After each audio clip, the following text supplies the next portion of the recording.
The Truth, episode 29, baby. We here off season. Not too much to talk about, but we're going to talk about some stuff that's on my mind. Let's go. There's always something to talk about. Let's get it.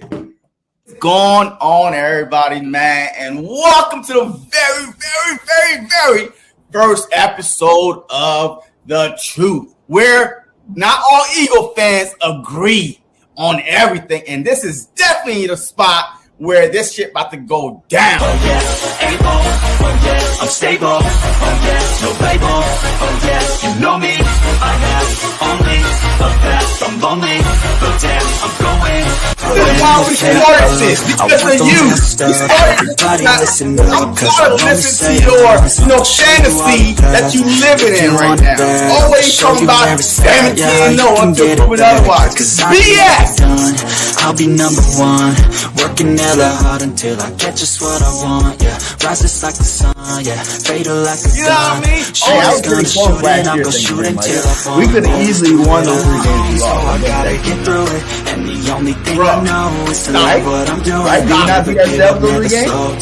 Look, we lost. Never listen to the no's, I just wanna get moving. Yeah, I put it hard as hard, it's my only medicine, yeah.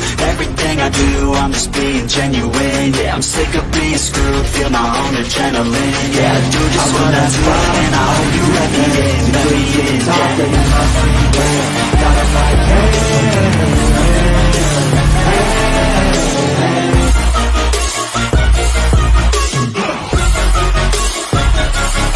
I'm grateful, oh yeah, able, oh yeah, I'm stable, oh yeah, no label, oh yeah, you know.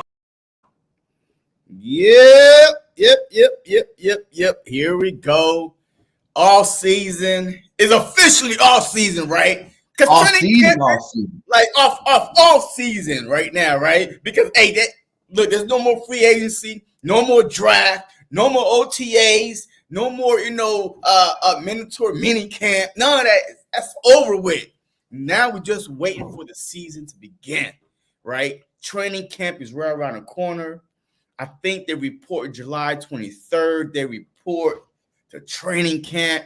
But until then, we just got to do what it got to do, man. You know what I mean? We're going to make it do what it do and talk about our version.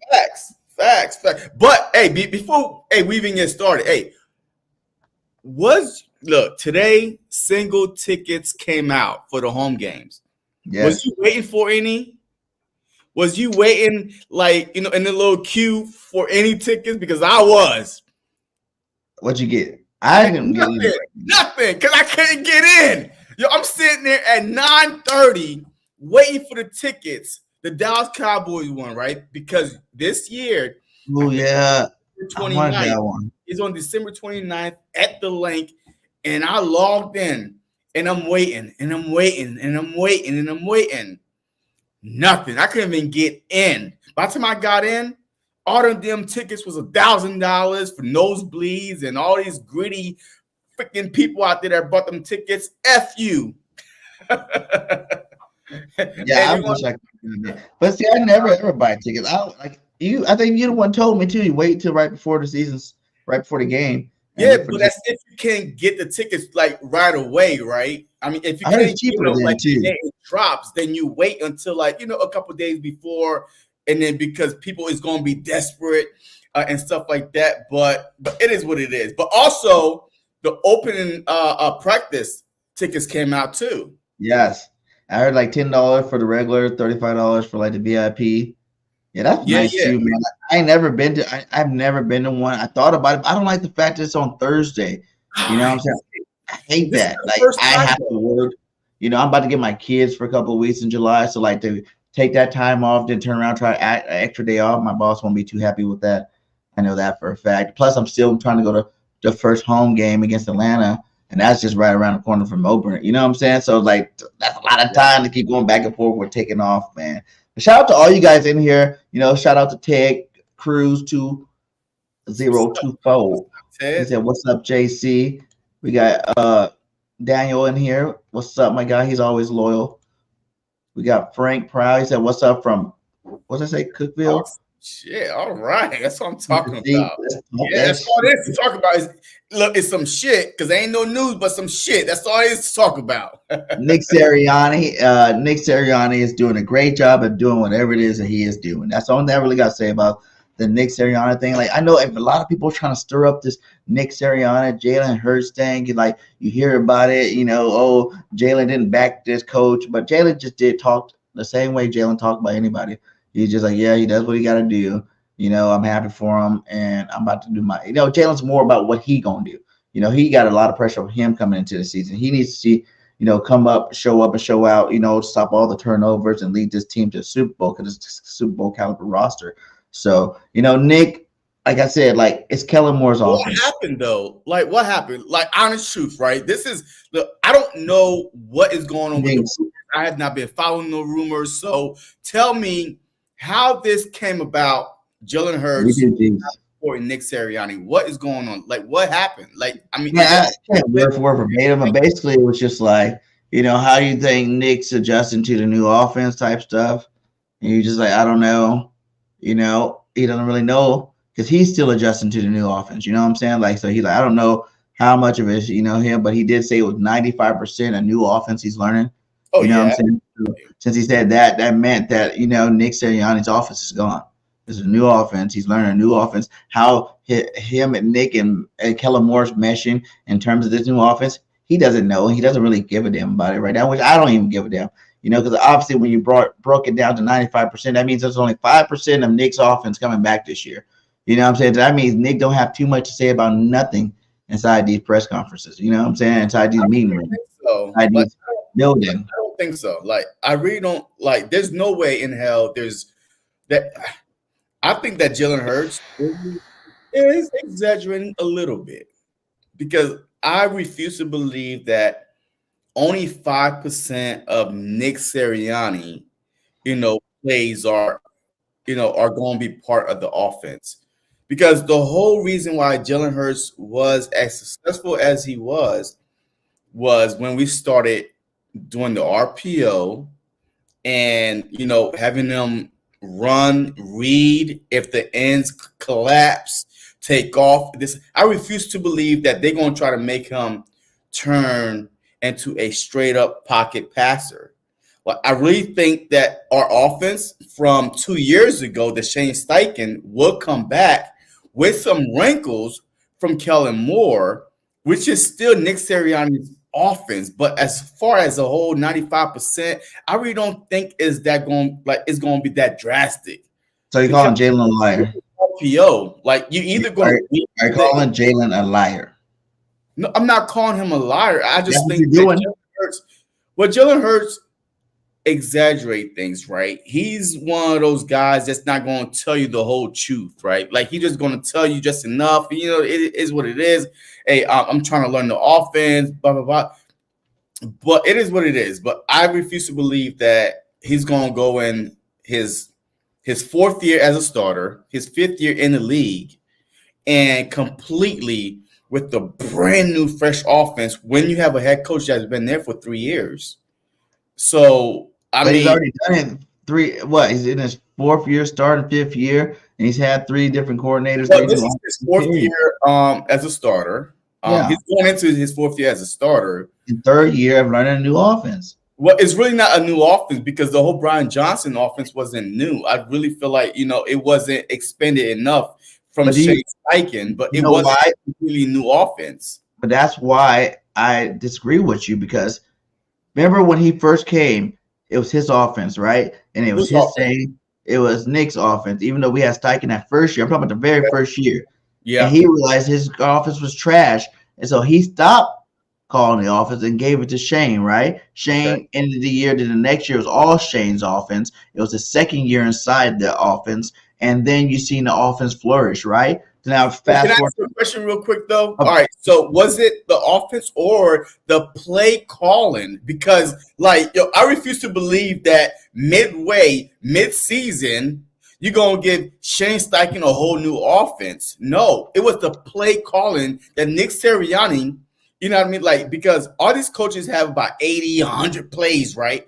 So Nick Sirianni kept on calling passing plays, and then Shane Steichen was like, okay, since I'm in charge of calling plays, it is the same offense, but let me call running plays, like RPO plays, more than the whole new offense. I don't believe the whole offense changed when Shane Steichen took over.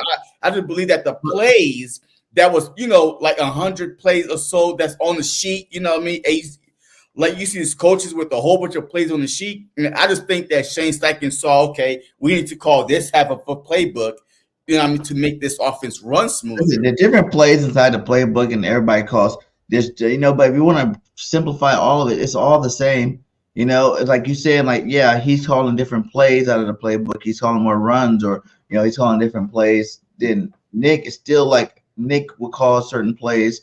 He would call different plays. That's a different offense at the end of the day. Every team in the league runs the same plays for the most part. For the most part, every team runs the same plays. They just call them different plays. They just do it at different times. They just have different structures. Like, you can call a play, maybe Nick calls it in I formation, and Shane calls it in stack formation. Or, maybe Nick likes the trips left and Shane likes to spread right, but they still call them the same play. I think there is little pieces, obviously, because it wouldn't have been that much of a drop off when he left. The reason why it was a drop off when he left was because Brian Johnson, like, I don't know how handcuffed he was, but we're about to see, though, because he went to Washington, even though he's not the offensive coordinator over there. But still, he still have a big role, with the command. But even Nick said that, don't get mad at Brian because it was my offense, I'm calling the shots. What I'm saying? He tried to, have Brian's back, but like, no, it's not Brian's fault. It's my fault. That's why when everybody wanted Brian fired, he's like, it's my fault. And what happened when it's his show, when he's running the offense? We are trash. He showed it twice already. Trash when Nick is in the helm. So I wouldn't. If Jalen's telling me right now 95% of new offense is new, then I would say, hell yeah, it should be, because you don't want Nick's offense no more, because when Nick's running that offense, it's trash. All right. Well, I literally think that every team, kind of run the same offense. Yeah. RPOs everywhere. Look at the Ravens. Hey, look at the Ravens. But even like, we look at a whole completely different offense than we do. Like, Lamar Jackson and Jalen Hurts are kind of the same quarterback type. The RPO, you hand it off, you read at the end, if the edge is collapsing, you either going to hand it off or keep it and look for a tight end receiver, somebody else, or run it. So, like, I don't think the offense is going to be that, oh my God, this is a completely brand new offense. No, it's going to be more options. It's going to be more options, though. You've heard AJ, you've heard Smitty, you heard all the guys saying they're more free at receiver with this new offense. You know what I'm saying? Like, they got all new stuff going on over there, motioning, which we never did before. All this stuff's going on in this offense that's going to make it that much more explosive, that much more, better of an offense to watch than Nick Sirianni's simplified offense. Jalen's going to be under center more. We're going to hand off the ball to Saquon. We're going to get the remember how we've been like, well, where's all the receiver screens at? Where's the running back screens at? Where's all that kind of stuff at? And now I think we get a chance to see it. What up, Shakes in the building? How you doing? He said 2023 was Nick's game plan. You honestly think Brian Johnson actually had control? Hell, he didn't have no control. No control. Hey, Brian Johnson had nothing to say. Look, I understand that we all like mad about the offense from last season. I understand. But just like Nick said, it was the same offense from the previous year. It was how much faith he had in Brian Johnson to give him the whole playbook. I think that Nick Sirianni went into every game with like 10 plays. All right, Brian Johnson, hey, this is your first time being the OC. I'm going to give you 10 or 15 plays to call. And you saw it because he was so predictable. Yup, here we go. Middle is not open. Oh, here we go. If Christian McCaffrey is calling our plays, that means it's the same plays that's happening over and over. And that's what I think that Brian Johnson will handcuff of what he could do. And like Shane Steichen, I feel like that Nick just said, hey, here you go. Hey, you run the whole offense. But Brian Johnson, I really feel like that he was handcuffed by Nick Sirianni. Yeah, they have two, but people gotta realize too, man, when what the boy name is, we just talk the OC, Kellen. Oh, Kellen Moore was with the Cowgirls, before Dak got hurt. Dak did some RPO. Dak did some stuff like that.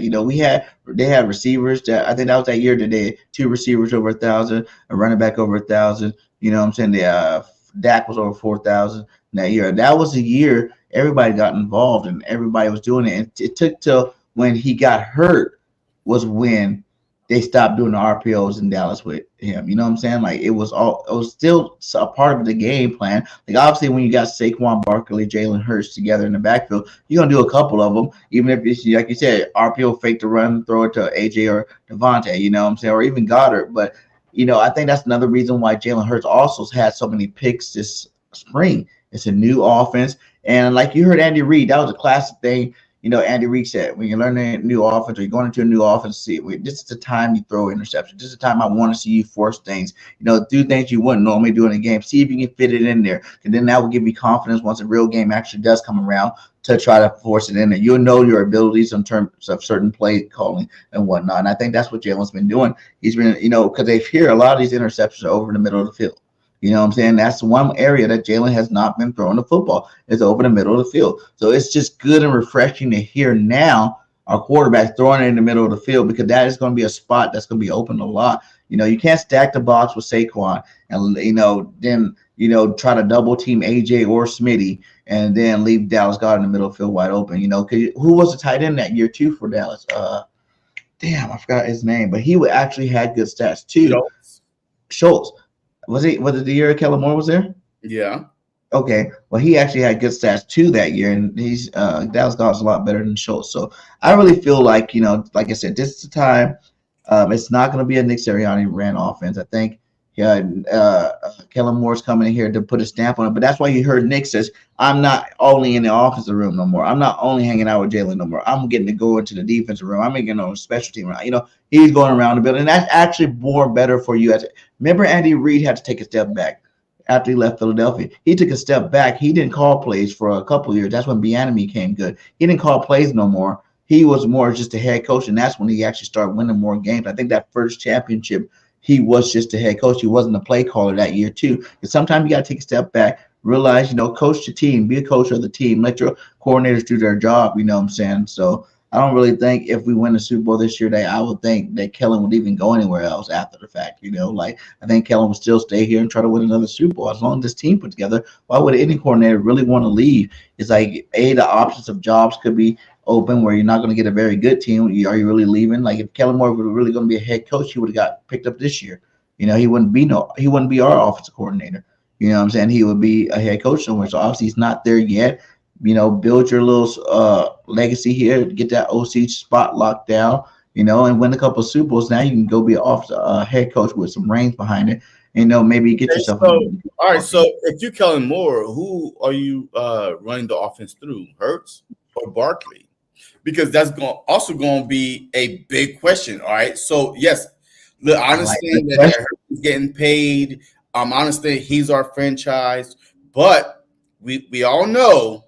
A lot of these open lanes happen when teams are afraid of the running game and you start collapsing more. So I'm asking you a question.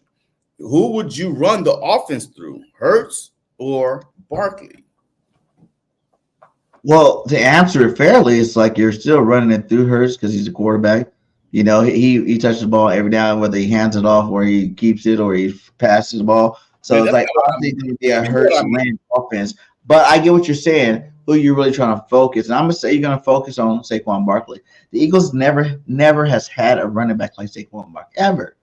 Ever. And I know Shady, is the best Eagles running back of all time. But in terms of the pedigree, in terms of the, ceiling, I feel like that Barkley has, no, Shady was never that. He was never the number 4 pick in the draft. He was never supposed to be like the man of all men. He's not that big. He's not that physical. He's probably not even that fast, And then who else we had? Westbrook was good, back, but he even shared time for a lot of his time. But we had a lot of good backs. But I'm just saying, in terms of the pedigree that a Saquon Barkley had, we've never had a back like this.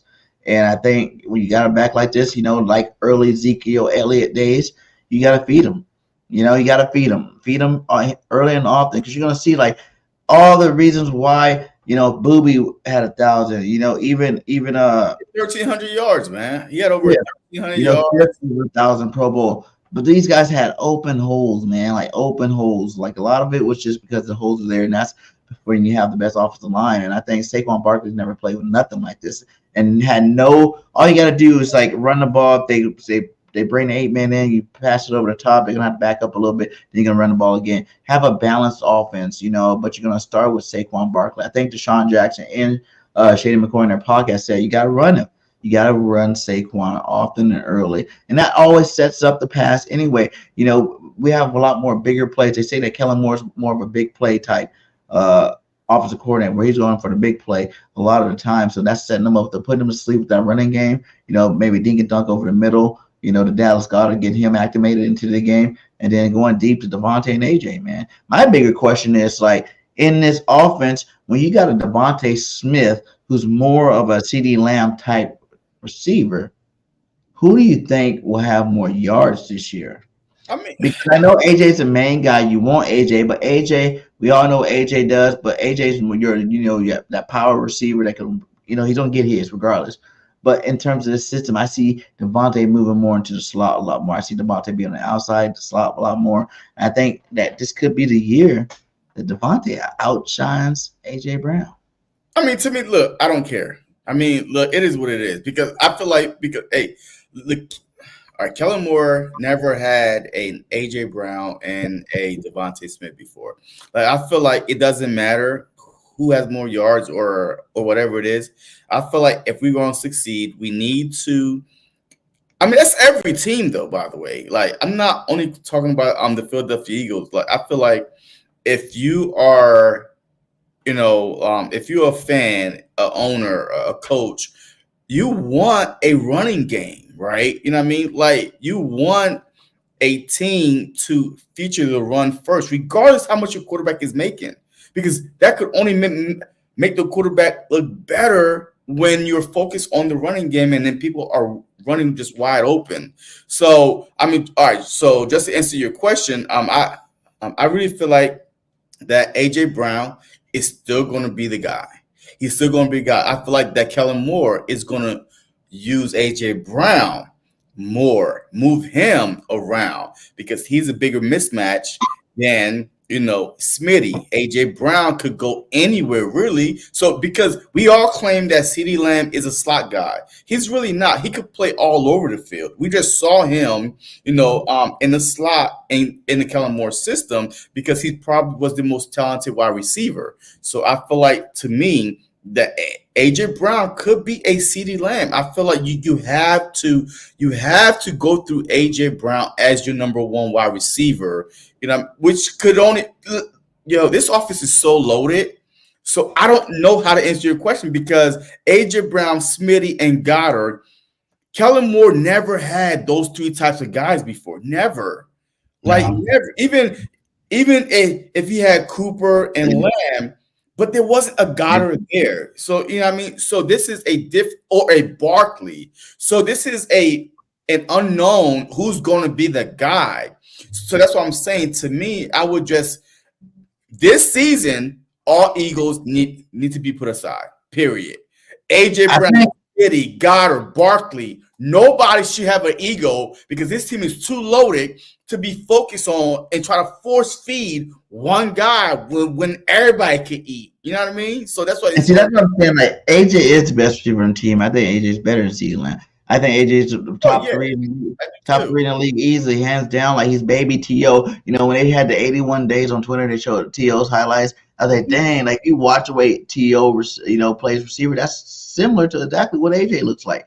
He looks like the same type of receiver as a T.O., and I think he is the number one receiver on this team, and he is, like I said, top three in the league. But at the end of the day, I think that's why it's going to be Smitty that probably has more yards. I think they both get over 1,000 again, easily. I think that's not a question. They're both going to get it. But now you got, I think Saquon Barkley can be looking at one of those guys that hit the 2,000 yard total yard mark too, rushing and receiving too. And then I think Dallas Goedert, if he can stay healthy, can be a tight end that can get close to 1,000 yards this year too. again. As long as he stays healthy, that's been his biggest problem. But then we're gonna have a receiver 3, whoever that's gonna be. God knows who that is right this second, but it doesn't even matter because those are the main 4. Saquon, AJ, Smitty, and Goddard. That's where the majority of the yards are going to come through is those guys. But I'm saying AJ's going to get double teamed, dude. He's like one of the best receivers. He's going to get double teamed. You can't double team him. You're going to have to. No, you can't. They did last year. Who? How? No, you didn't really get double teamed. They switched off when they were double teaming out of Smitty and AJ last year. And whoever was hot that game, they started double teaming. Shoot. The Commanders didn't double team him because AJ was killing the Commanders last year. Like I just think AJ got faster, stronger. I know everybody see that. Like everybody you're gonna have to double team him, or he's gonna have a 2,000-yard receiver. That's what I'm saying. This is the best offensive weapon talent that Kellen Moore has ever had. That's why it's gonna be so hard to game plan for the Philadelphia Eagles, because in every position, even offensive line, we are that much better than every other team. Running back, wide receiver, tight end, even the quarterback, being the dual threat that he is. So it's going to be fascinating to see if everybody is going to eat, or is he going to try to force feed one person, which I don't think he will. I just think it's going to be wide open. I mean, you might have A.J. Brown to me is not going to have more yards than he had this past, a couple of years, because now you got Goddard and Smitty and Barkley. So, and that's fine. And look, it's okay. Hey, you got your money, you got paid, and it's okay if you don't have 1,500 yards. That's fine, because you got an offensive coordinator that's making everybody eat, which is going to be hard for a defensive coordinator to game plan against, because you can't double team AJ, you can double team Smitty, you can't double team Goddard, you can't double team Barkley. It's going to be a hard offense to face week in, week out. It's going to depend on Jalen Hurts. Can he, rebound from last year, from the turnovers and stuff like that? I think he can, because of the lack of play calling there was last year. I think he could definitely rebound from last year, but also how comfortable he's going to be in this so-called new offense. If it's 95% true, boom, a new plays. That's why I think early on, because it's 95% brand new offense, you have to run through your running back. You have to go through your running back. And as you get comfortable throughout the year, you start Hurts dictate, okay, hand it off or not, throw it to Goddard, throw it to Smitty, throw it to AJ. Just let him get comfortable. Don't try to throw him in there just like Nick Sirianni, right? When he first took over, throw. That's not the strength of the Philadelphia Eagles. And they like to get hit a little bit before you start playing like really good. You know what I'm saying? Like, I know those games, like you said, when he's trying to air it out in the beginning, those are the games that he doesn't do that great. But when he give him a couple of run plays, let him bootleg a little bit here or there, get some handoffs, those are the games he actually starts. Once he get hit a couple times, I feel like that's when he's really in the game. He said Barkley must be a crucial part to create mismatches for the receivers. Y'all agree? Exactly. That's what we're talking about. Barkley will create mismatches for all the receivers. The third receiver, the second receiver, the first. And it's a long season, so I think every receiver, every skill position will have their big game. Every skill position on our football team, there'd be a 200-yard Saquon game, there'd be a 200-yard Smitty game, there'd be a 200-yard AJ game. Maybe not a 200-yard Goddard game, but maybe like 125-yard, Goddard game too that we see this year. So I think the ball will get spread around. I think Jalen finally hits over 4,000 yards in this new offense and shuts everybody up on that note. And this offense will thrive. If you pass for 4,000 yards or not, like why? I just do. But why does that matter? Why? I just feel like even if he didn't and we won a Super Bowl, obviously I'm excited and I'm happy about it. But I just feel like I don't know. When you're a quarterback, See, that's exactly your problem, because you said no, because I'm saying he's still going to have his. So now you just like everybody else. You just like everybody else right now. That would shut up everybody. Then you won't have nothing else. It doesn't matter if you shut up everybody. You'll never have nothing else to say about my quarterback. You will always have something to say about Jalen Hurts, regardless if you pass 4,000 yards or not. That's the thing.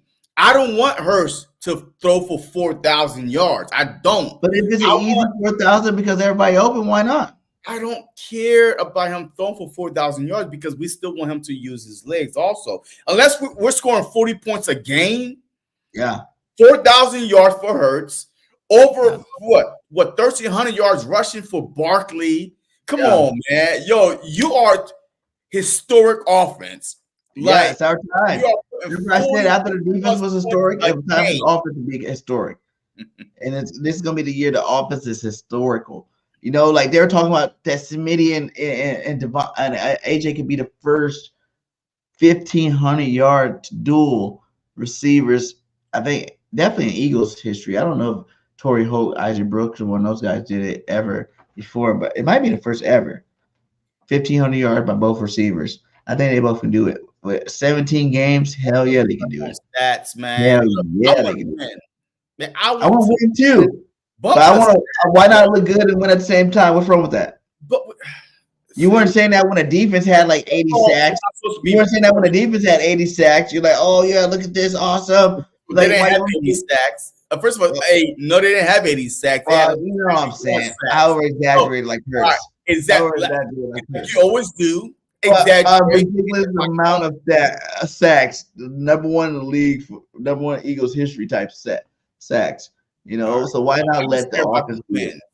Look, I care about Eddie says, who do you think is RB2? I already told you guys in my video, if you haven't watched it, that RB2 is none other than who Richard said right there. And Shipley, man. Gainwell's had his time to show us whatever he was going to show us and do whatever he was going to do. And I'm not saying he won't get PT, but I think Shipley takes the spot number 2 running back and Gainwell goes to number 3 running back. Not off the bat, though. Off the back. No. Bigger, faster, stronger, more talented. Yes, I think you're going to see that happen. To me, look, hey, Shipley and Barkley are kind of like similar. Like they could catch off the backfield. They could hurdle you. They could run through you. So that's why I think that Gainwell is still RB2. You know what I mean? Because Barkley and Gainwell is kind of like different. Because Shipley and Gainwell, yes, Shipley is not Barkley, but their style of play is similar. If you look through all the highlights of Shipley, and that's why you don't want the game to change when you bring the next running back in. You want to keep going. Unpredictable. You have to be unpredictable with different, formations and different, people in the lineup. So to me, I feel like he's an upgraded version of Gainwell. Huh? He catches the ball. He does kickoff return. He does all of it. He's like more dynamic and he's more diverse than Gainwell. So that's why Gainwell's gonna get his spot taken. Okay. And Gainwell takes over, a Boston Scott spot. Okay, I mean, all right. And Gainwell's good at that spot too. I feel like when you try to put pressure on him to be a starter or give him a lot of reps, it's like he don't perform as good. When he's like unknown, you just throw him in the game. That's when he has big plays. Gainwell. Remember when we had Miles Sanders? We had Miles Sanders, Howard. Was it Miles Sanders, Howard, and Gainwell? And when he was at third back, he was actually did good those years. No, that's false. That's false. No one even expected him because the fact that we never featured Gainwell as a number 1.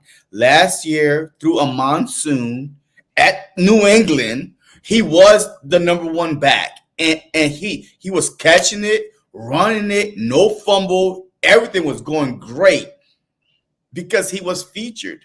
We never featured him as the number 1 back because we had Miles Sanders or we had Swift. He's always been second because those guys has been better than him overall. But when given the opportunity, he did perform as a number 1 guy.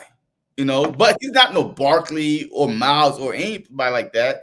So, but he's still, to me, the number 2 running back until he loses his job, if he does lose his job, because we don't know what Kellen Moore likes. Like, you know what I mean? So we'll see. And I'm just saying, I think he loses his damn job this year. Okay. Is that y'all think Cooper DeJean can be put in that slot DB See, that was another thing I wanted to talk about, like the camp battles, man. Like, what do you think are your biggest camp battles? That's going to be seen this year. That slot cornerback, the number 2 cornerback, linebacker, number 2 running back, number 2 tight end. Man, the number 2 running back is not a camp battle. It is what it is. I mean, hey, you could plug anybody back there, and we see you can put anybody back running back, right? As long as our offensive line is healthy, whoever you put back there is going to run the ball. All right, so we could agree on that. Miles Sanders, Swift, Barkley, whoever you put back there at running back, because of our offensive line and Jalen Hurts, you're going to run the ball good enough. So that's not a big battle I'm worrying about. The battle I'm worried about is my jersey bet. My number 26 Saquon Barkley jersey bet that Bradbury would not be on the team. He would not be for you to win it. Starter. What you to win it also freaking Quinyon Mitchell at the start. Huh? That's a bet that you think Quinyon was going to start, and I think Bradbury was going to start. Okay, well, that's what I'm saying. But neither one of them starts for it's a wash. If you listen and not even like on a depth chart. Slow to speak and quick to listen, all right, or long to listen, whatever it is. But look, hey, check this out. No, I don't think that Bradbury is going to be on the team. So I'm trying to figure out. Okay, at CB2, is it going to be Mitchell? Is it going to be Rogers? Who is it going to be? But I know it's not going to be Bradbury, okay? So he's not going to be on the team. He's already missing, Von Terry, OTA, whatever it is. Why would you do that if you wasn't in your feelings a little bit, right? You are in your feelings a little bit because you hear the rumors, man. You hear the Eagle fans calling for you to be cut. I mean, it's hard to block out the noise, especially in Philly. And they drafted not 1, but 2 cornerback because you were that bad. And that's what you didn't show up to voluntary OTAs, you know what I mean? But Slay was there. I mean, he wasn't in his feelings. You know why? Because Slay know for a fact that he's going to be there. But Bradbury, man, he was like, damn, man, the writing is on the wall. So I'm not even going to show up. It is what it is. You know what I mean? And so that's my biggest camp battle is who's going to be CB2. I mean, the slot corner is cute, but I need to know who's going to be CB2. Is it going to be Rogers or Mitchell? You heard Rogers talking. He talked to all his kids. I like when he said that for Father's Day. Rogers, I like all my family members saying what's up, happy Father's Day. But some of y'all out there playing football, I need to hear a call from y'all, man, because I'm y'all daddies, man. He was locked out, PFF top 5 cornerback right before he got suspended. How long ago was that? Did nobody remember Rogers? He got suspended for a year, but the last time he played, he was a top 5 cornerback. I never even heard of Rogers. He locked down Adams from the Raiders. He locked down a lot of tight receivers out there. So he's saying that all those guys, he's their daddies. And I love the confidence.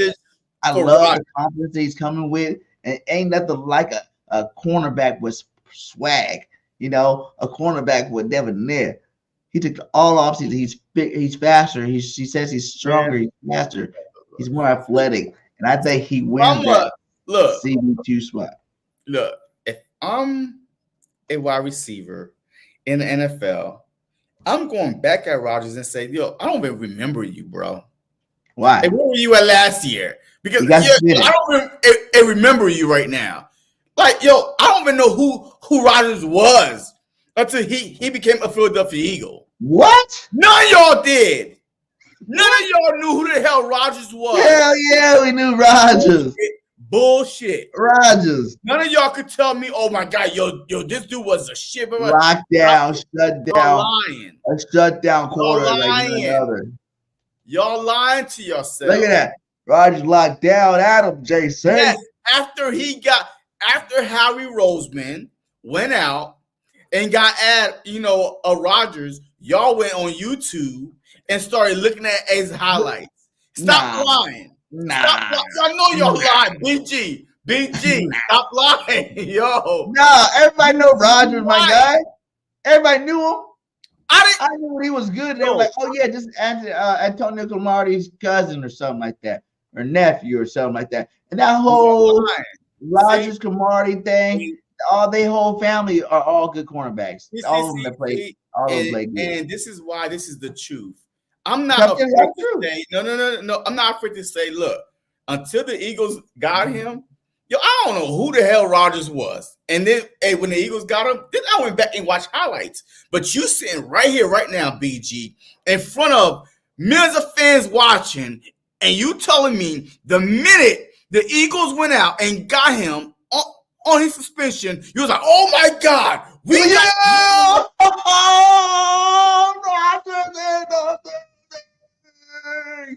and I even thought we didn't even have to draft no corner in the first round when we got this cat. After you went out and watched some highlights, you didn't know who he was off the bat. I told you the boy family was. I don't care. Oh my God! You know what, man? Y'all some frauds out there, man. You are the president of fraud. I watched him. You not a couple times, man. What you talking about? You a fraud, a couple times. And like Twitch said, what does it matter? He's still locked down top receivers, baby. Whether we seen it after, before, we had a whole year we picked him up early last year. We had a whole year to figure out when this guy gets back, what the hell he's gonna do. And what we seen was very nice. Okay. All right, man. Hey, look, still I enjoy Rogers is CB2, but hey, it could not be Rogers too. It could be Kelly Ringo, man. Kelly Ringo's ahead of Mitchell too. And he's looking good out there, man. Like pause, but he's out there, ripped up, best shape of his life, big physical cornerback, man, making plays and OTAs. Everything matters when the pass come on. And I think the bigger cornerbacks, when the pass come on, has a better shot because you're bigger. You can get the defense coordinators like big cornerbacks, especially if you're fast and big at the same time. He ran with a 4.3. He can play some man. I'm experienced too from last season because he played a lot. He got picked against what? Was it Aaron Rodgers? Who he picked off? What, the Green Bay game? Rodgers? No, Aaron did not play. Rodgers didn't play. Yeah, it was Love, Jordan Love, and that Green Bay game. He got it. Did he get 1 or 2 picks? No, that was 2 years ago. No. He's only been. He was a rookie last year. Green Bay last year. We did not play Green Bay. It wasn't Green Bay. Who did he get the pick? Y'all know who he did. Y'all tell us in the chat. Who he got that pick? It was against someone good. But look, all right.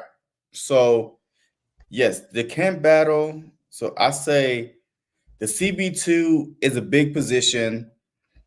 The linebacker is a big position. And to me, the safety is still a big position because the linebacker is all over the place. I mean, we got Dean, we got Trotter. I'm not even going to worry about White because he's a starter. But besides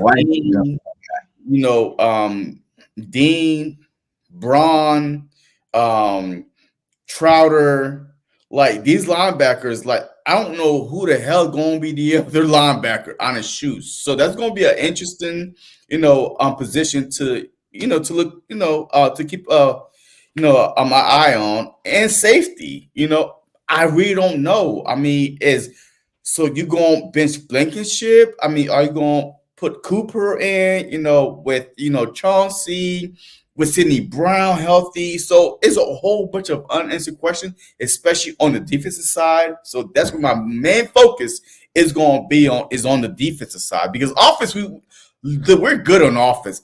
I CB RB2, but it is what it is. But on the defensive side, everywhere is unanswered. Besides the defense, even the defensive line, it's a mystery. Because we don't know if we're going to a 3-4 or 4-3. Like, I mean, it's all over the place. So, like, defense is going to be the main, a position on the side of the ball that I keep an eye on.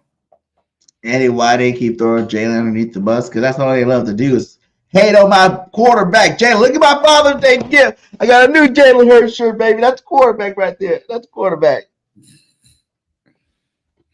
That's quarterback. That's my quarterback, baby. And they can keep hating because guess what? That makes our quarterback stronger and that makes him play a lot better, especially after having the season he had. Like last season, it was a good season for Jalen. It wasn't a great season. The turnovers are the only thing you can say that was really bad about the season. He had more yards passing, he had more touchdowns thrown. You know what I'm saying? Like he still had a good season. It's just the turnovers really killed us last year and killed him in terms of his up to week 11 he was MVP of the year of the season up to week 11. So it's like the whole team bombed out, and I think he's gonna be even better this year with a new offense and skill position with Saquon Barkley. That's gonna take a lot of pressure. Not only can Saquon catch and run, but Saquon is like one of the best pass blocking running backs in the league too. That dude's big physical guy that can he can take a linebacker coming in, he can lay him on his ass, because he squats 600 pounds like a quarterback dude. You know what I'm saying? So it's gonna be nice to see him. I think the hate's gonna always go on Jalen to win a Super Bowl, and I think this is the year he does that. Okay. Then Will Vangio play the best man.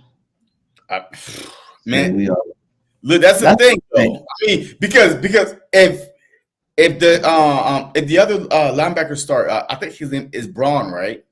If he starts over Dean or Trotter, we would be like, oh my God, what is he doing? Or would we say, and Vic we trust, right? Because in Vic we trust, he know what he's doing. He's the chef. He's the one that invented this type of defense that we all been trying to see the past 3-4 years with Desire, with with the whole Gannon and stuff like that. He's the actual chef. Will we be like, will we question him if he decides to start Braun instead of Dean or Trouter, or will we like, okay, boom, it is what it is? I think is in Vic we trust because he's an old school cat, and he reminds me of like my old school defensive coordinator or my college high school team. We won 4. Our year we stopped. It was 5 straight championships up to my year, my junior year. Then we lost in the playoffs that year. But before that, he was just a no-nonsense guy. He wanted the best player. He didn't care, if you started the year before. He didn't care about none of that. He just whoever was the best player. He didn't care if you were a freshman, a sophomore, whatever. If you were good, you're going to start. I think Vic Fangio is one of those guys where the best players will play. It doesn't matter how much you're getting paid. It doesn't matter like what round you're in. If you're a free agent, like you said, this Braun guy, everybody thought he was joking when he said his name in the first press conference. Everybody's like, this guy's a joke. He's fucking with us. You know what I'm saying? He's not saying nothing about White. He ain't saying nothing about Dean. He's talking about some Bond guy who we know is a special teams guy from the Saints. But who knows? Maybe it's the size, his capability. He's been in the league for a while. He understands football. Maybe he could come out and be a starter this year. Who knows? It'll be a huge shocker to me. But I don't know, man. I think that it could be hype too. It's switching everybody up. It could be letting Kobe Dean finish getting healed 100% because he keeps getting hurt. So you don't want him to rush him back, have no worry about fighting for a starting spot. You just tell him chill out, go with the second team, and we're gonna let this Bond guys just throw it out there to shake everybody up. If you go into the season thinking Bond's gonna be your starting linebacker, the next thing Dean's healthy and he's your starting linebacker, and he tears it up, that'd be something that we can switch off with the coaching. But yeah, even Trotter Jr., you didn't hear nothing about him. 0%. I know he's a rookie and he's got to earn his right, but man. I was looking for one a pass breakup, a something, interception, a something. We didn't hear not a damn thing, except for at the very end, that last press conference where we heard him talk about, oh, he's a smart guy. He learns a lot real fast, blah, blah, blah, blah, the linebacker coach said. But in terms of like every day in practice, you never heard one highlight or one nothing positive about Trotter Jr., which could be a good thing, could be a bad thing too. Like, I don't know. It's way too early. Look, I'm not really expecting much from Trotter this year. You think he can start this first year, sometime this year, though? No, I just think he's going to be on special teams. If we hear his name, he's going to be on either kickoff, somewhere like that on, The big lights bond, I think Dean will play special teams. Damn. Look, this is a big year, man. If we're Dean, like honest truth, man, it's Howie Roseman. All right, so look, all right. So if Dean don't start, that means that Vic have full control of the defense. If Dean starts, then that means that Howie Roseman is, have his hand in a defense, because he would not give up on a guy that he drafted in the 3rd round 3 years ago. And, just to bring in, a special team guy, right, to be the starting linebacker. Because if we know Howie, man, he's going to get his draft pick as much time as possible, right? Yeah. He's so stubborn. So if Bond starts at linebacker, that means that Vic got complete control of the defense. But if Dean starts, that means that Howie have his hands still. But Dean's supposed to be a better linebacker. This, really, I don't know that. We don't, because he's been hurt too much. I don't know. He's supposed to be. And the only reason why I think Axman Jr. But I'm not. Axman Jr. is a rookie, so of course he's gonna be running with an OTAs. He's gonna be running with the 3rd team. It's OTAs, Yeah, yeah. Wait till the pass come on. Wait till we get to training camp. Maybe the 2nd week of training camp, then you come talk to me about, where the hell Trotter Jr. is on the depth chart. I really feel like he's gonna start sometime this year. No, he's not gonna start. So I think he's that talented. Yeah, he'll start on special teams, but he's not going to start on the defense. It's going to be Dean, Trotter Jr., and White. Nah. Nope. But anyways, no, he's not going to start. But another position battle. Okay, who's going to start? Who's going to start at? Who's going to be behind like Jordan Davis at the nose tackle? I mean, Milton Williams. Milton's gonna be behind Carter. I heard someone say Marlon Tulopu can be possibly, but I still think that we're gonna go out and get another defensive tackle. We wanted Campbell, but he just signed. Huh? I wanted Campbell, but he just signed. Well, I mean, there's other defensive tackles out there, man. Because that produced like Campbell, no. Huh? That produced like Campbell. Campbell's old as hell. He still produced last year. But all we need is rotational. That's it. We don't need a starter. We need someone that could give, got picked up. Or two. Levi Joseph, I know, got picked up. Yeah, but there's more other people's out there, man. Like, I don't know, but that's not my job. That's Howie's job. Yeah, all you good guys gone, man. Like, who you gonna do? Before Joseph got picked up, y'all didn't know nothing about Joseph out there waiting. Yes, I did. See you go again. Minnesota Joseph was a beast over there. What are you talking about? You don't watch other football teams. That's all you basically saying is like you don't watch all of the NFL. You only watch the Eagles. You don't see the highlights every year, every team. I see how it is because you just hate on players that everybody know about. Okay. All right. It's like saying you didn't know about AJ Brown until AJ Brown got traded to the Eagles. Nah, because I had him in my fantasy team on the Titans. When he was on the Titans, I had him on my fantasy team, but he kept on getting hurt. But he kept on getting hurt on the Titans though, with his foot and all this stuff was going on. So yeah, but Kim got picked up by Miami. Look, I mean that's fine. But I feel like that the Philadelphia Eagles, on the defensive line, we need just one more, that piece with Milton Williams, with Marlon, with Davis, with Carter. Then we draft 1, 2, or no? We didn't draft a defensive tackle, no? Not defensive tackle, but that Jalen Hurts gonna be outside linebacker end. Okay. I still think we'll be fine, man. I mean, because I like our youth, man. Like, don't underestimate. Like, we are young, but these guys have a experience.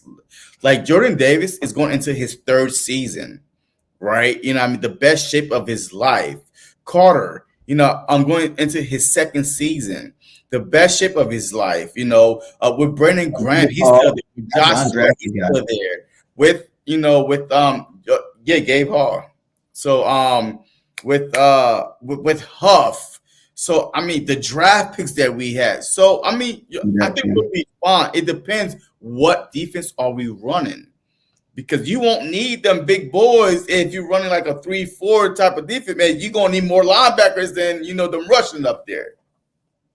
Well, you still need the big boys up front. Because you even need bigger boys up front. Do you need that Jordan Davis be your nose tackle? Do you can have, Carter, Williams? Jalen Carter and Williams and outside. They need backups too. They can't play the whole game. You don't want talent to drop off that much after they go out. So I don't know. I think the defensive line's gonna be all right, because you still got Marlon. Like you said, you got this guy, Gabe Hall, that's supposed to be good. We have that Mustafa from the Denver, who's a really good nose tackle. So he can back up Jordan Davis. Then depth, man. So I mean, we'll be fine. I still feel like we're still gonna go out and get one more though. Cause you can never have enough because it is a long season. So I feel like, just like on the offensive line, where we have, if Lane Johnson go down, boom, we got that dude that we picked up from the Jets, right? You know what I mean? Yeah. And then we draft. That's another. He might end up starting at right guard. No. Stout even said that's like a Brandon Brooks type guy. A big guy like that that's normally a tackle. He's bigger than Mailata said. This guy's big. And if he's that fast, athletic to start at right guard, I promise you, Stout gonna put him in there. And Stout already given him high praise. Other players on the team, all on the offensive lines, giving him high praise. He was a first-round pick for a reason. He's a highly stouted player. He actually showed flashes of being a top tackle in the league, but injuries and just being on a shitty Jets probably hampered that growth. And now you got the best offensive line coach in football. I think if anybody can do it, I think Stout can do it. You can bring that number one talent. I mean, yeah, true, but I mean, there's no need though. Why not? No need, because we have Steen's not proven. Yeah, Steen. I mean, but he played last year though. Barely, and didn't play that good in a lot of them. But that's his job to lose. I still think that's his job to lose. Steen. They got Keegan from Michigan. Yeah. I like him too. He just won a championship. What side of the ball do you think will lead this team this year? Oh, what side of the ball? I mean, the defense. Like the year we went to Super Bowl, as good as the offense was, our defense led us to the Super Bowl. You think you can see a repeat with this team, or you think the offensive side would take the lead this time around? I just think in the beginning, it has to be offense because I think it's going to be some learning curves in there. You know what I mean? Like a new defensive coordinator, the continuity is not going to be there. You know what I mean? So they're trying to figure themselves out, right? So I really think in the beginning it's easier to improve on offense than defense because offense, mostly everybody is coming back. So we just got to know the plays, and you can learn the plays, throughout the summer. But on defense, now you have different teams that's throwing a different scheme on you, right, on the offensive side, and now you got to know how to communicate, which was the biggest problem last year. So I think that in the beginning, to start, we're going to score more, then we're going to take the ball away, and then as the season go along, we start learning more about each other. The continuities just start being there, and now the players are set, the rotations are set. And now we could go feasting towards the middle of the season onto the back half. But in the beginning, I think offense is going to be the one that. But if we win the Super Bowl, it's going to be an offensive led or defensive led. I mean, it's going to be both. It's going to be both. But defense wins championship, they say, right? So I mean, a worst case scenario, if we had one stop in the Super Bowl, we would have won the championship. One stop. So defense does win championships, but at the same time, it takes two, like the whole team, to win. Even the year we won our Super Bowl, it was a shootout, and then that one defensive play, right? won us that championship. So it's going to be a total team effort. But to start up the season, it's easier to learn the offense, to be on the same page on the offensive side than the defensive side. So in the beginning, I feel like it's going to be an offense heavy team. We're going to put up some 30s, maybe some 40 points, and defense might give up 27, 25 until they start, just getting their foot under each other and the continuities just start showing. But definitely, I think it's going to be a balance, towards the end of the season. It's going to be, hey, let's go. Well, offense is off today. Defense, we got it. Defense is off today. Offense, we got it. So I definitely think we're going to have our games that either both going to get a chance to show why they are who they are and why they are as good as they are. But I think this is going to be the year that the offense wins Super Bowls. Like, it's going to be one of them seasons where the offense is so unstoppable. There's not going to be another defense come playoff time to stop this offense. Nah. They're going to do their job, but the offense will be too here for the league this year, and we're going to win a Super Bowl on the heels of our offense. Name me the last offense that won a Super Bowl. Rams. What year? Any of them that they won. Wait. No, wait. The Rams won. They won what? Let me see, 3 years ago. But it wasn't offense. It was Aaron Donald up the middle. Aaron Donald up the middle, hitting, freaking Burrow when the guy was running wide open down the sideline, but he got that one defensive stop. Because if he had one more second, the dude was burnt down the sideline for a game-winning touchdown. To a Kansas City championship, 2 out of 3 for offense. No, it's always come down to defensive stop, bro. Like, do you watch the game? Like in the Super Bowl, yes, it's going to come down to defense. If you got two, got the 2 best teams in the league. I'm just saying, in general, throughout the season, what led those teams were the offense for the Kansas City Chiefs. Their offense. The year they had Tyreek, their offense was dynamic. That first championship, no one can stop Tyreek, and everybody knew it. In the playoffs, it was. Remember, they lost 2 times in the playoffs, basically, but Tyreek and their offense had miracle plays that made them win. It wasn't because of the defensive stop. The defense was stopping shit. Right now. Who? I'm talking about when Kansas City won that first championship, and it's one of the second ones without Tyreek. Kelsey. You mean that overthrown ball that that dude had to beat them, but he couldn't. The ball was overthrown.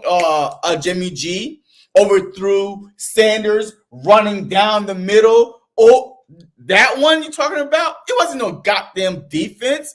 It was him dropping the ball or overthrow the ball. Listen, I'm telling you right now, I have not watched a Super Bowl yet that you did not say defense. Just get a stop. Just get a stop. Defense always coming up with a stop. Even when Brady came back against the Falcons, their defense in the second half woke up. They got to stop. Okay, both the last 2 or even 3 Super Bowls, the Eagles defense was trash. Even the one we won. What did we keep saying? Brady had 500 yards passing on our defense. I hear you, but what won the game?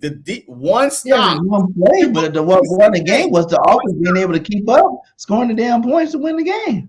Look, at the end of the game, at the end of the day, I don't care how good your offense is. In the Super Bowl, the playoffs are a different story because you are going against the best of the best in the playoffs, and you need your defense to step up, period. You know what I mean? So that's simple. Because your offense can go back and forth, but you need to stop. We kept on saying, just get one stop, just get one stop, against the Chiefs. Just get one stop. We couldn't get one stop. But offense was good, but we couldn't get one stop on defense. That's why we lost. So, Hurts with the second highest quarterback rating in the Super Bowl. I mean, bomb, touchdown, one stop. You couldn't get a stop.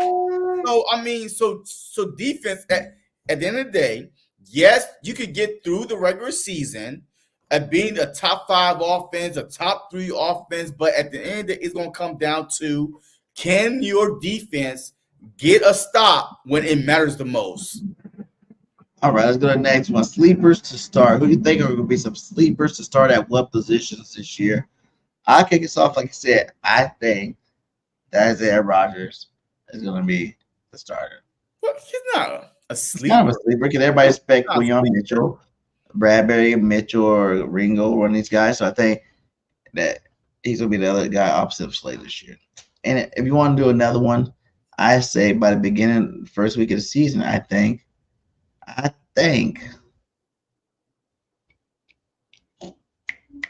Cooper DeJean can start at nickel. Well, that's not really a sleeper. We don't have another nickel. Yeah, we do. We got Maddox. We got Hall. We got. Wait. Maddox. All right. So we know. Okay. When they cut Maddox, by the way, so he got released, got cut, and then got brought back. So he's not even. Okay, so he's not really a sleeper because they drafted him. We drafted 2 DBs. One of them are going to start. One of them are going to start. Either Mitchell or Cooper is going to start. So I'm going to go on the offensive side. The sleeper that's going to start, Anai Smith. I think that he's going to start. He's going to be our starter from this jump as slot wide receiver. And then you have Smitty, AJ Brown, Anai Smith. He's going to be my sleeper on the offense. And then the defense, of course, you know, my sleeper, he's going to beat out Rogers. He's going to beat out Bradbury. It's going to be Mitchell. So I'm going to stick to that. My sleeper third receiver is going to be John Ross. I think John Ross, former first-round pick receiver, he's not going to be on the team. Former record holder. He's not going to be on the team. New life on a new winning team. Ross is going to make the team. Ross will be the X factor this year for that number. But Anai Smith, listen, I think that our third receiver is going to rotate like always anyway. I think there's going to be 3 of them. I think Parrish going to get his shot. He's going to get some ball thrown his way. I think Anai's going to get his shot, ball thrown his way. And I also think John Ross going to get his. But I think as the starter of the season, the sleeper is going to be John Ross, proving his first round talent and start. I think we're going to keep then. What wide receiver we keeping? Well, we're going to keep AJ, Smitty, Anai Smith. Okay. John Ross, Campbell. What's his name? Cubby. Because he's like a special team receiver. Keep going. The tall wide receiver we drafted. Yeah, that's it. Yeah. Wilson. So we keeping 7 wide receivers. But one's really a special teamer. Wait. No, because that's part of the 53-man roster. That's part of 53 men. So you are keeping 7 wide receivers on the 53-man roster to start on a Sunday. So you are dressing 7 wide receivers. That's what you tell me. Okay, then I want what you smoking. Because I don't think we're going to keep 7 wide receivers on this roster. Of course, last year, we didn't even have the talent last year. Who was our 7 wide receivers last year we kept? AJ, Smitty, Cubby, Julio Jones. Wait. We picked up Julio, midway through. Listen, let me finish going. The OD, whatever boy from Atlanta. OZ, Quez Watkins. That's it. Wait, MC. Hey, start again. AJ Smitty, Quez Watkins, Julio Jones, Brent Covey, the dude Ojo, whatever. Did you just say OZ already? No, Olara. And then we had another receiver too. All right, but I don't think like I said. Now, I don't think we're going to keep 7 wide receivers. So, to me, that's why I'm saying that Ross is gone only because he has opportunity. You know what I mean? Yes, it's a good story to come back, blah, blah, blah. But I feel like that you're not going to cut your draft pick. You're not going to cut Wilson. You're not going to cut Smith. So, those 2 are going to be on the team. Covey is a question mark to me, but just based on on his experience from the special team last year as he got better. So he's on the team. And of course, AJ Brown, Smitty. I think the most we're going to address is maybe 5 or 6, but we're not going to keep 7 because you got to keep your tight ends, your defensive rotations. So we got other positions to focus about, on game day than 7 wide receivers. So that's I don't see Ross making it. Then my other sleeper, listen, don't shit on my sleeper because that's my sleeper, okay? My other sleeper is another former first rounder, and that's Becton. I think he's sleeper at the right guard. I think he wins that spot over Steen, and he becomes our starting guard that plays better than that's not a sleeper. It is because we're not expecting him to play. We're expecting Steen to play. He's a veteran, though. He barely. He ain't did nothing. But he's been in the league for 4 or 5 years already. So he's not a rookie that just came in, they got drafted or anything. But Ross was retired. And now he's trying to come back. So to me, it's a good story, but he's not going to be a sleeper that make the team, especially when you drafted 2 wide receivers that I believe will be, better than him in the long run. Okay, let's get 2 more before we get out of here. This one is, who's going to be your breakout player of the year? Who's going to have like the unbelievable season that no one else seen? Well, Saquon Barkley is going to win offense MVP, offense player of the year. It's Saquon Barkley because I believe that he's going to rush for the most he ever rushed before. He's definitely going to, eclipse the 1,300-yard rushing mark because Miles Sanders rushed for 1,300. So I believe that Barkley is going to rush for maybe close to 1,400, with double-digit touchdown, maybe 13 to 15, rushing touchdowns. On top of that, he's going to have at least 400 or 500 yards receiving with another 5-6 receiving touchdowns. So total of almost 2,100 yards and plus the touchdowns, probably around 20 touchdowns. To me, that's my breakout player of the year. Is Saquon Barkley. I like that one. Oh man. Shoot, that's the only one. That's the only one. Is Saquon Barkley. Because if Hurts does that, he's going to win MVP. So we talking about the breakout player of the year that we have never seen before. I think that Barkley, just being behind this offensive line with the weapons around him, is going to have his best year ever. Devin White, 10 plus sacks. Jalen gets over 30. But you know what? Maybe on the defense player of the year, maybe Devin White, defense player of the year. You know what I mean? So, hey. I'm going to say breakout player of the year is going to be Josh Sweat with 15 sacks this year. Pro Bowler.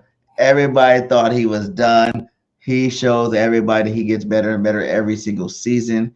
And everybody's expecting Huff to be the guy. Everybody's expecting all these other guys to be the guys on defense. And it really gets led with Josh Sweat. He took a discount to stay, and he comes back, and he shows up and shows out this year. All right. Hey, I like what it. Up, how you doing, my guy? Fly Eagles Fly. Hell yeah. All day, every day, and twice on Sundays, my guy. And then what was the last one I had to get out here and play? Oh, yeah, I wanted to ask you, who is your favorite Eagles? Who was the best Eagles receiver of all time? You can include these guys that play them right now that you've watched. Who's your number one guy? T.O. I can only go with T.O., man. He only played 1 year. And guess what? He's the reason why we made it to the Super Bowl that 1 year, right? As soon as we got T.O. on a broken leg, came back and played in a Super Bowl. Balling in a Super Bowl after he broke his leg 3-4 weeks before that and made it on time to come back to the Super Bowl. So, but not only that, like the dominance, the fear. Like McNabb had his best season with T.O. We knew for a fact we was going to the Super Bowl. Like that whole year.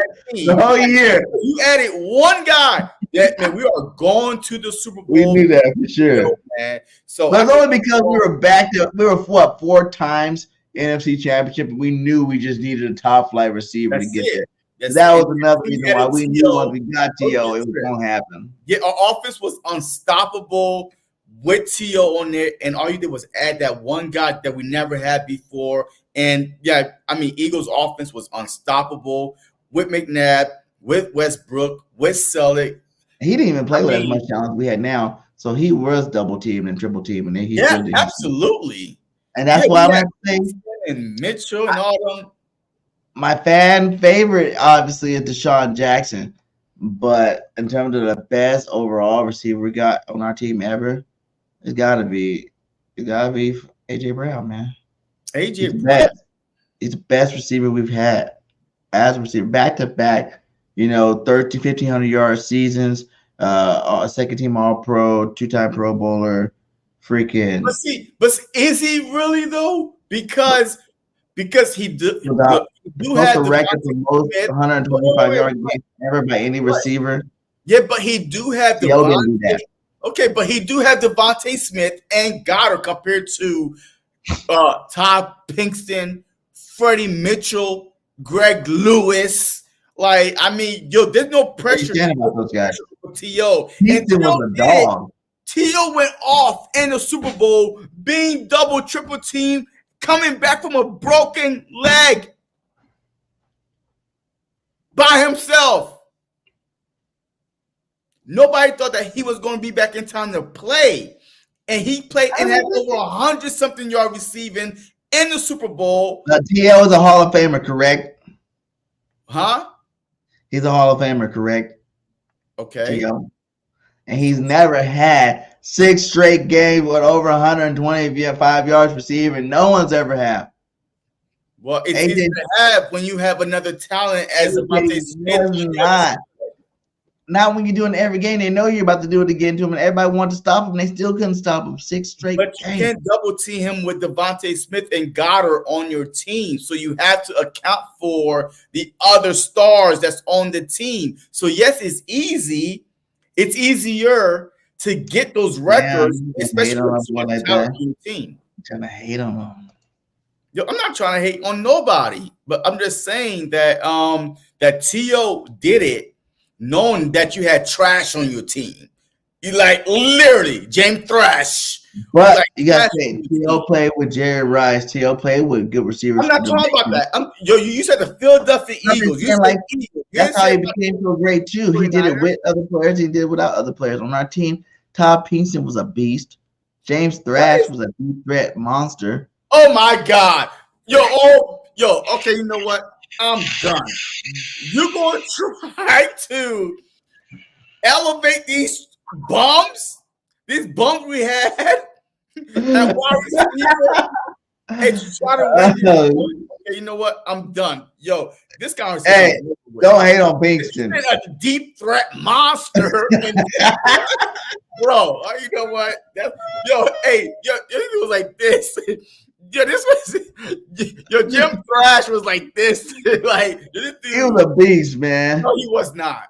A beast. No, he was not. It wasn't Jason Avant on our team that year too. I mean, come on, man. Hey, Jason Avant was like the best slot corner we ever had in our lives. Oh my God. Okay. I mean, the best slot receiver we ever had. You can't deny that. The best slot receiver we ever had? Jason Avant.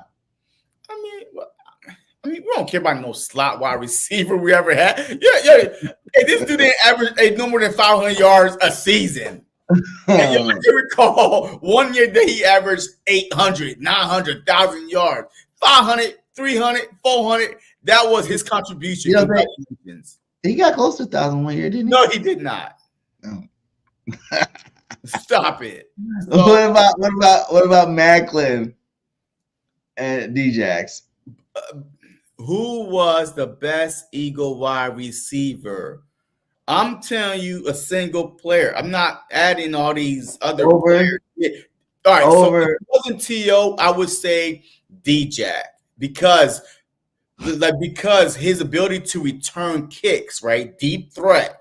And a single hand around, right? Remember the Monday night game, just a simple screen touchdown. So, I mean, I would say if not T.O., then he would be, and then A.J. Brown. Because A.J. Brown always had another guy with multiple weapons, with a dual threat, with the running game to take the pressure off of him.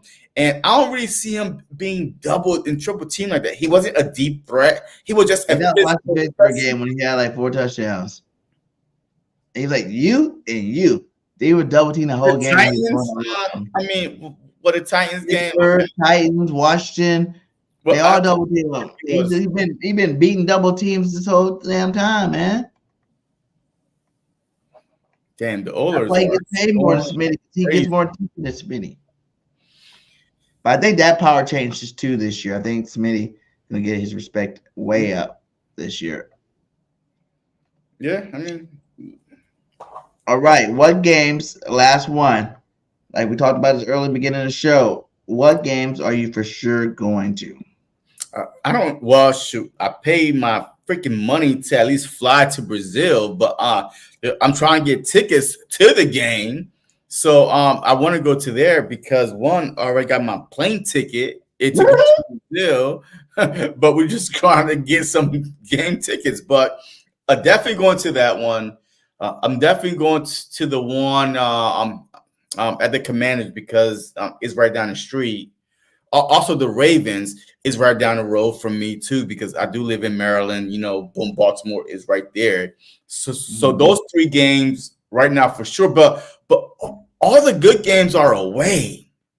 Like all the the Saints is away, the Ravens is away.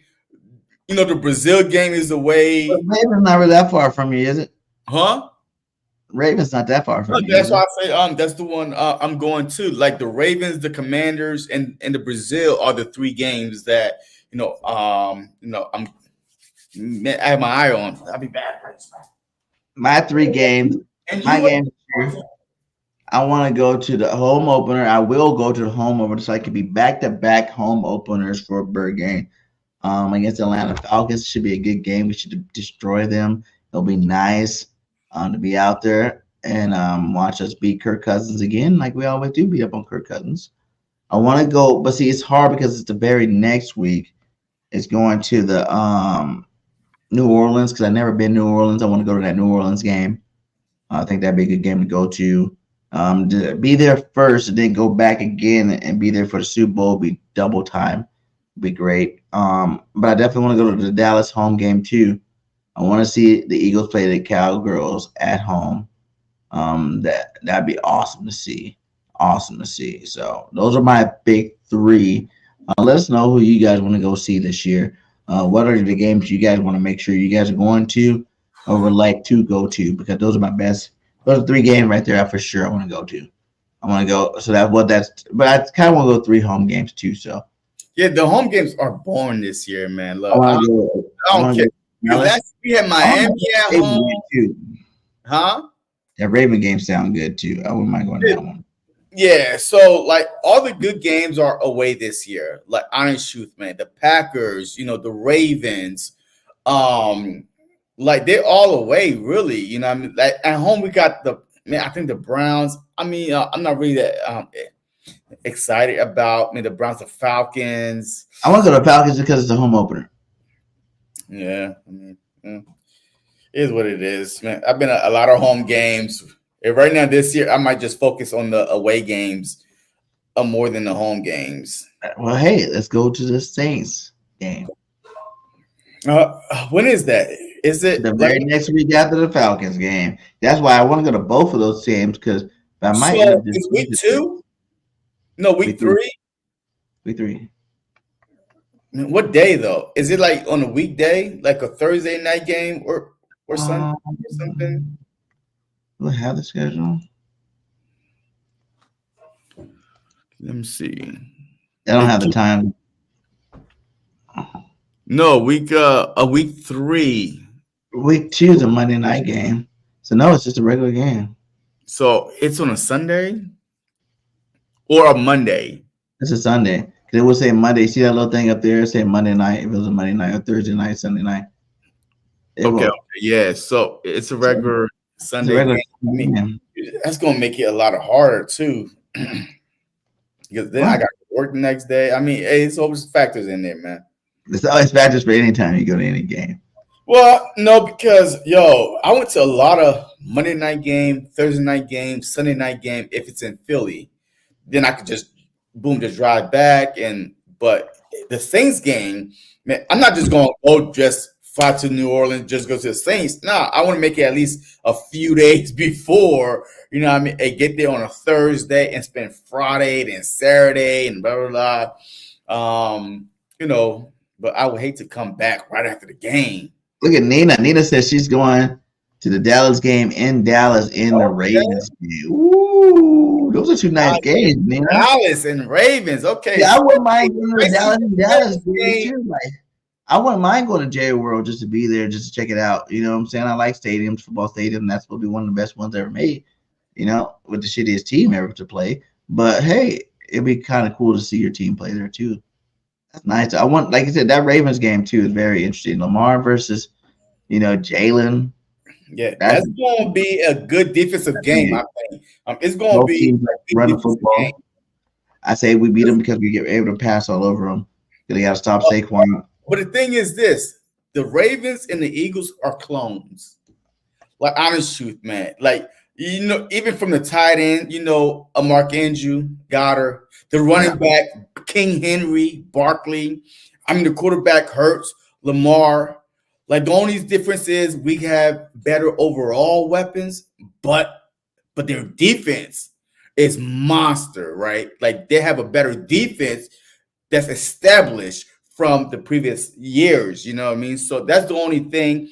Can we get up to par defensive-wise by the time we start playing these heavy hitters, the Cowboys, the Ravens, the Bengals, you know what I mean? So can we get our defense ready to go before we start facing these teams with good quarterbacks with some good, offensive weapons?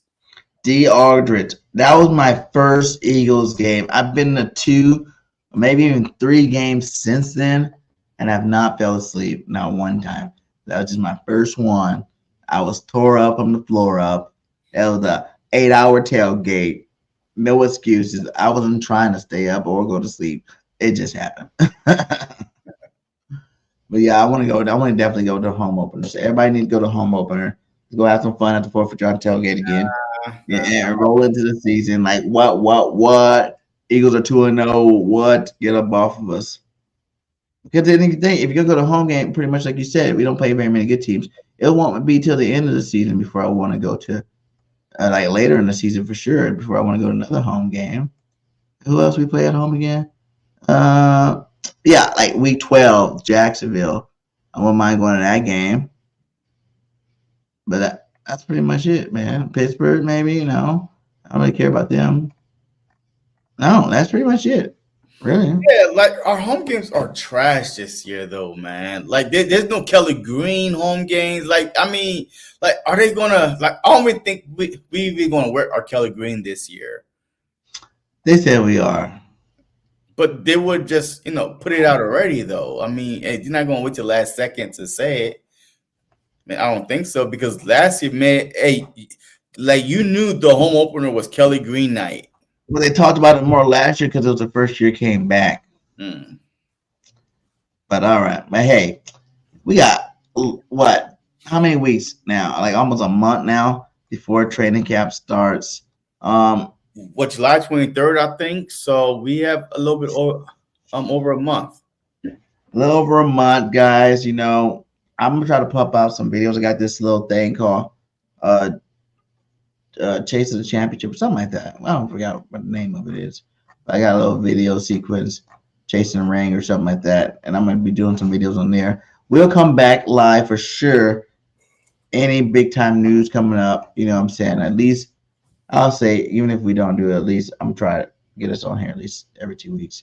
Maybe it'd be 3 weeks one time, but we're going to definitely be back once football season all the time, more frequently, but we are like everybody else going to take advantage of the off season or it's dead, and ain't nobody doing no moves, no nothing. Everybody's on vacation, chilling out with their families. So we're gonna take a little time out too and handle our business. But hey, guys, turn that post notification bell on, hit that like, hit that subscribe.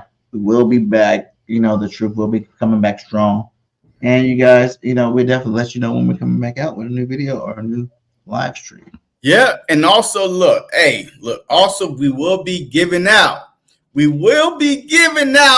Some training, some open practice tickets. So you definitely want to tune into that. So we do have some tickets to give out. So if you didn't buy your open practice tickets yet for August 1st, you know what I mean, and they are probably sold out, whatever, still tune in because we got, I think, about 4 of them to give out.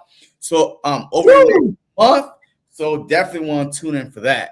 4 open practice tickets. You know you want one. So make sure you go get one. Keep tuning in. Find out when it happens, guys. So that's all we got for tonight. Fly, Eagles, fly, as I always say. Go Birds. And we out. Peace. What's going on, everybody, man? And welcome to the very